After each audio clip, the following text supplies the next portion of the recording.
A small request before starting the video.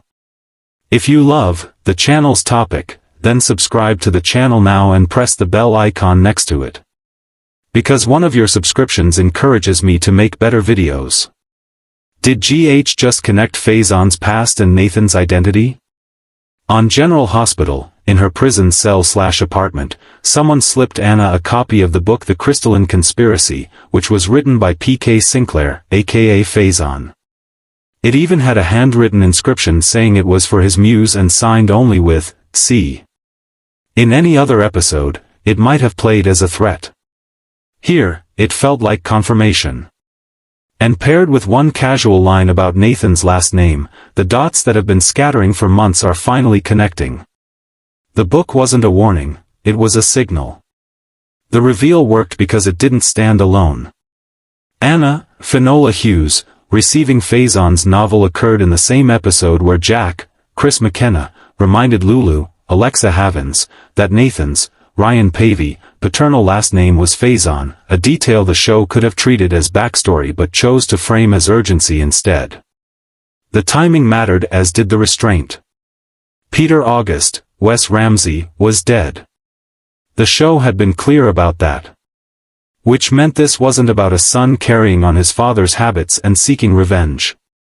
It pointed somewhere colder and darker. Something preserved rather than reborn.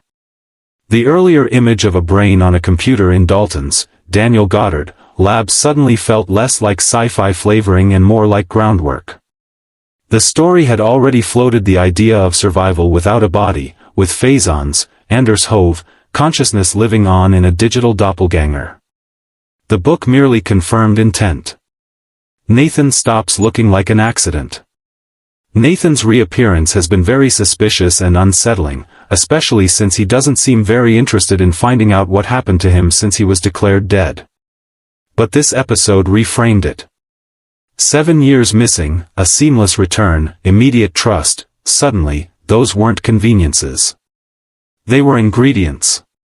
Jack pointing all this out wasn't dramatic, it was a statement of fact. That made it worse. He wasn't accusing Nathan of anything he could prove. He was pointing out that the math didn't add up and that everyone had been too eager to stop checking and welcome Nathan back without knowing what happened to him. If Faison's mind survived, the question wasn't where it went. It was, who's been carrying it? Nathan doesn't seem complicit. He might be an unwilling vessel that's housing Faison's consciousness, a ticking time bomb waiting to go off. The show has used memory mapping before, and he could unknowingly be a sleeper agent, waiting to unleash Faison's nefarious final project. The whole situation is a reminder that Faison never actually needed to be present to be in control, he only needs a framework through which he can continue his diabolical legacy.